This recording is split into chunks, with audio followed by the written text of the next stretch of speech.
Alléluia, Alléluia, Alléluia, Alléluia, Alléluia, Alléluia, Alléluia, Alléluia. Le Seigneur soit avec vous. Et avec votre esprit. Évangile de Jésus-Christ selon saint Matthieu. Gloire à toi, Seigneur. En ce temps-là, Jean le Baptiste entendit parler dans sa prison des œuvres réalisées par le Christ. Il lui envoya ses disciples et par eux lui demanda : « Es-tu celui qui doit venir, ou devons-nous en attendre un autre ?» Jésus leur répondit : « Allez annoncer à Jean ce que vous entendez et voyez. Les aveugles retrouvent la vue et les boiteux marchent. Les lépreux sont purifiés et les sourds entendent. Les morts ressuscitent et les pauvres reçoivent la bonne nouvelle. Heureux celui pour qui je ne suis pas une occasion de chute. » Tandis que les envoyés de Jean s'en allaient, Jésus se mit à dire aux foules à propos de Jean : « Qu'êtes-vous allés regarder dans le désert ? Un roseau agité par le vent ? Alors qu'êtes-vous donc allés voir ? Un homme habillé de façon raffinée ? Mais ceux qui portent de tels vêtements vivent dans les palais des rois. Alors qu'êtes-vous allés voir ? Un prophète ? Oui, je vous le dis, et bien plus qu'un prophète.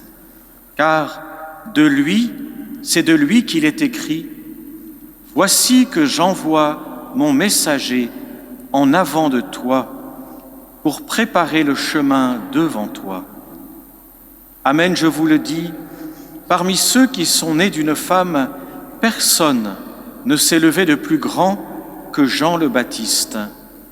Et cependant, le plus petit dans le royaume des cieux est plus grand que lui. Acclamons la parole de Dieu. Louange à toi, Seigneur Jésus.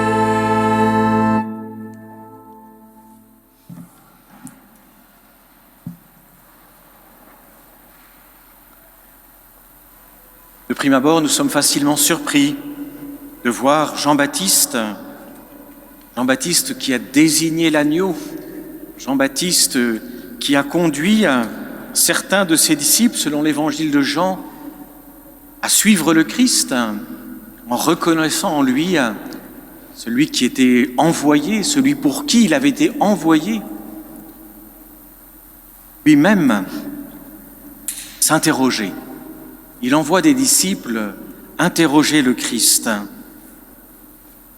Et la réponse du Christ, indirecte, comme souvent dans les évangiles. Jésus vient susciter en nous la foi. Il nous invite toujours à faire un pas de plus dans la foi. C'est pour cela que souvent dans les évangiles, quand on lui pose la question de la foi, Jésus ne répond pas directement à ses apôtres, parce que croire dépend de nous. Certes, il y a la grâce de Dieu qui œuvre en nous toujours. Elle nous précède, nous accompagne et vient achever l'œuvre qu'elle a commencée en nous. Cependant, il nous appartient, nous-mêmes, dans l'amour, d'avoir cette adhésion de la foi, de croire, de faire confiance. Aussi, à la question du Baptiste, Jésus répond en montrant les miracles qui, pour Jean le Baptiste, évoquaient tout de suite le Messie.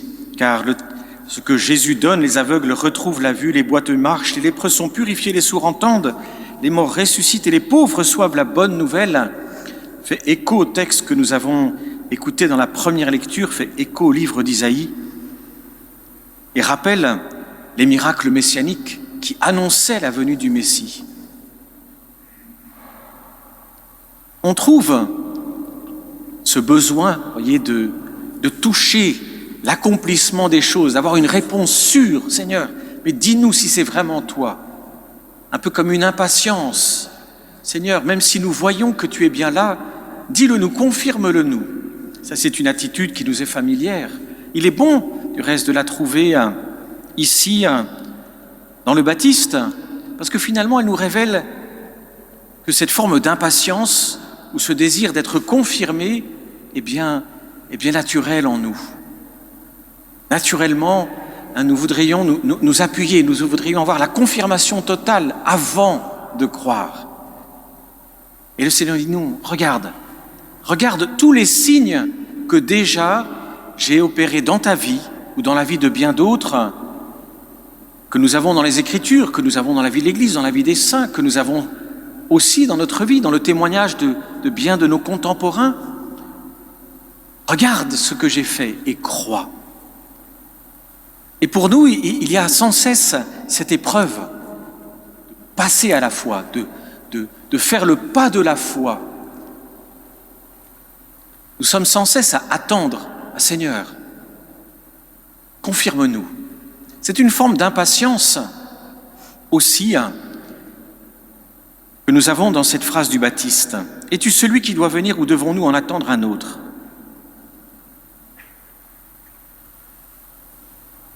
Cette impatience, elle est aussi au cœur de nos vies.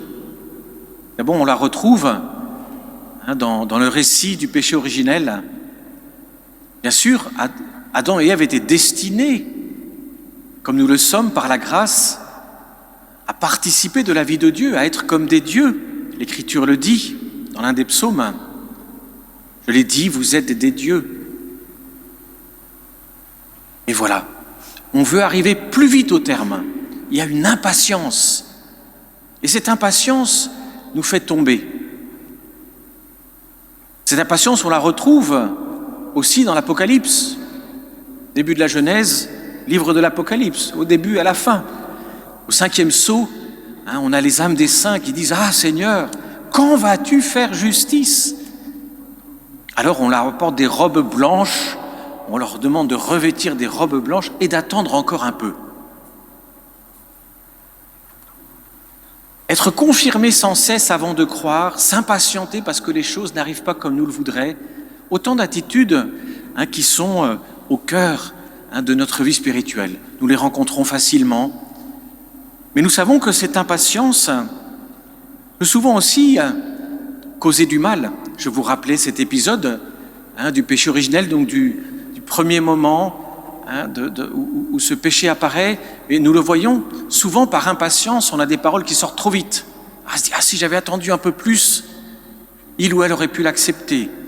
Si j'avais eu la patience de ne pas me précipiter pour faire telle ou telle chose, telle autre ne serait pas arrivée.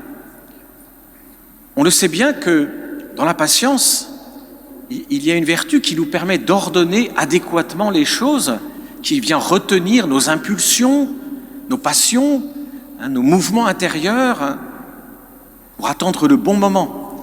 Le moment où nous pouvons soit donner une parole, faire un geste, agir. La patience est très importante. Mais la patience est difficile parce qu'elle nous met dans le temps de Dieu, qui n'est pas le nôtre.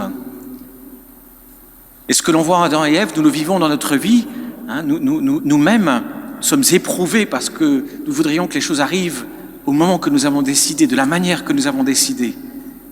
Et alors nous sommes un peu comme le Baptiste. Es-tu celui qui doit venir ou devons-nous en attendre un autre ? Est-ce que ce Seigneur, quand vas-tu venir ? Quand vas-tu dans ma vie venir tout résoudre ? Quand va être celui qui va résoudre tous les problèmes ? Parce que le Messie était aussi attendu par un grand nombre de cette façon-là. Et il y a en nous constamment ce désir de voir les choses se réaliser de notre manière. Et il y a un lien très important entre la patience et la joie. Parce que la patience, en nous permettant d'attendre le bon moment, nous permet de réaliser une action de façon ajustée et d'en récolter le fruit.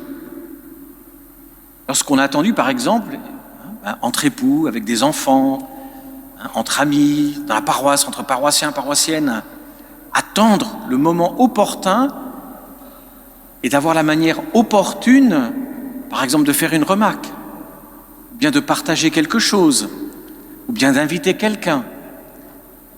Parfois, dans des gestes simples, va causer la tristesse, alors que de savoir attendre le bon moment apporte la joie. Il y a donc dans la patience une source de joie.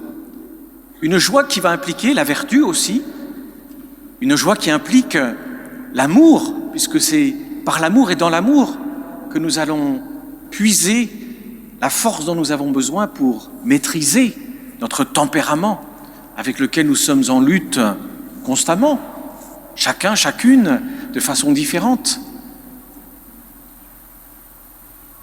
La joie que nous venons célébrer aujourd'hui, elle s'enracine dans la vertu. Elle a besoin de la vertu. Car bien souvent, ce sont nos manques de vertu qui vont nous précipiter, qui vont nous mettre dans toutes sortes de désordres que nous allons regretter. Il y a donc dans la vertu, et c'est là l'un de ses beaux fruits, une source de joie. Et cela peut nous aider dans notre combat spirituel. De dire, je voudrais avoir plus de joie dans ma vie, eh bien je vais apprendre à être plus patient, plus patiente, ce qui va impliquer, par exemple, si je veux avoir une parole juste, non seulement d'attendre le bon moment, mais de réfléchir, de travailler l'esprit pour savoir comment vais-je dire les choses. Et c'est un travail, c'est un vrai labeur. Ceux qui doivent prendre la parole dans les multiples occasions de la vie publique, la vie professionnelle, le savent bien. La parole, ça se travaille. Mais ça se travaille aussi en couple. Ça se travaille aussi entre paroissiens, paroissiennes, entre amis. Quel dommage, alors que nous avons un outil si riche, et que la parole est ce grand moyen que nous avons pour nous dire tant de choses, que de négliger ce travail dans lequel, ce labeur dans lequel nous venons préparer notre parole, celle que nous voulons donner à un autre. C'est une forme d'ascèse, c'est une forme de pénitence, comme on dit, que l'on pratique peu souvent, mais qui est si bonne, l'ascèse de la parole. Non seulement l'ascèse, vous voyez, de retenir sa parole, mais l'ascèse de bien produire la parole, de telle façon à ce que les mots que j'ai soient ajustés. Et c'est une véritable ascèse. C'est une véritable ascèse. Mais elle apporte de la joie. Parce que lorsqu'on a pu avoir une parole ajustée, une parole qui construit, une parole qui édifie, une parole qui relève, une parole qui nous réunit, qui nous rassemble, il y a de la joie dans le cœur. Aussi la joie aujourd'hui que nous célébrons, c'est cette joie qui vient d'un choix. Le choix de la vertu plutôt que du laisser-aller. Le choix de la vertu plutôt que de la paresse. Une vertu portée par l'amour, une vertu transformée par l'amour au service de l'amour, de la communion, de la rencontre, de l'édification. Alors demandons cette grâce au Seigneur de découvrir qu'il y a plus de joie lorsque l'on fait le choix de la vertu. Même si bien sûr ce choix va impliquer un combat et va aussi nous jeter dans un combat, mais dont la récompense est magnifique, puisque, comme je vous le disais, ce sera la communion entre nous, et une communion qui peut entrer dans la durée. Car combien de fois ne regrettons-nous pas d'avoir dit une parole adéquate, et puis 2 jours plus tard, ou quelque temps plus tard, d'avoir la parole qu'il ne fallait pas dire, et qui parfois bat en brèche le bien que nous avions fait. Combien de fois notre impatience ne vient pas diminuer, amenuiser le bien que nous avions fait. Et donc, ça vaut la peine de s'engager dans ce combat de la vertu, car il y a plus de joie à récolter. Demandons cette grâce à la Vierge Marie de comprendre combien la vertu est une excellence. La vertu est bonne parce qu'elle nous permet de poser des actes qui sont meilleurs.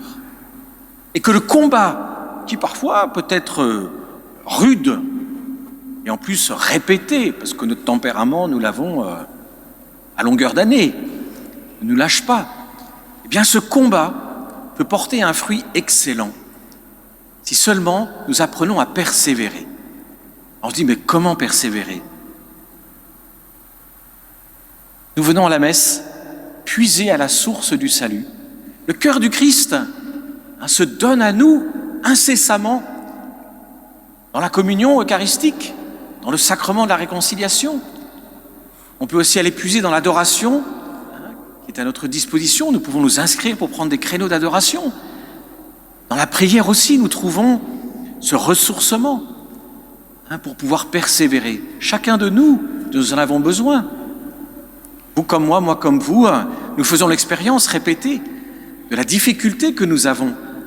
Mais voilà, quand on prend le chemin de la prière, de l'adoration eucharistique, lorsque l'on va s'appuyer sur le sacrement de la réconciliation, sur l'Eucharistie, le Christ vient à notre aide. Non pas de façon magique, nous aimerions, moi le premier, ce serait tellement plus simple, mais en nous fortifiant de l'intérieur, en nous rendant plus forts, plus fermes, souvent en fortifiant notre espérance. Car dans ce combat spirituel, l'un de nos ennemis les plus sournois, c'est le désespoir. C'est le moment où on baisse les bras, on se dit « Ah là là, ça vaut pas la peine. Oh là là là là, toujours les mêmes choses. » Et c'est souvent là que se joue notre persévérance, dans notre aptitude à repartir dans l'espérance, à ne pas laisser tous ces petits moments de désespoir avoir le dernier mot. Et nous avons ô combien besoin pour cela de l'Eucharistie. Nous avons besoin ô combien du sacrement de la réconciliation, de la prière, de la parole de Dieu, du soutien fraternel, du partage entre nous, pour garder l'espérance, pour nourrir l'espérance, pour fortifier l'espérance. Car alors, nous nous relevons. Et que, même si nous sommes tombés, l'espérance en nous nous rend la vigueur pour repartir à nouveau. Ne pas nous décourager et savoir qu'avec le Christ, il est possible pour nous de persévérer dans ce combat. Que Dieu nous vienne en aide. Amen.